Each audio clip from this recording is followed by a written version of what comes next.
Dala si mi najviše što si mogla dati. U tom ti nitko ravan nije.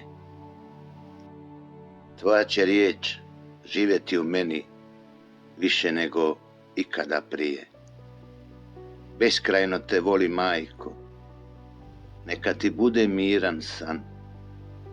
Beskrajno te voli, majko, uvijek imaj snage za novi dan. Ostani, majko, dosljedna sebi. Našem kamenu nitko dorastao nije. Klanjaj se Bogu i nikome više, neka te tvoja molitva grije.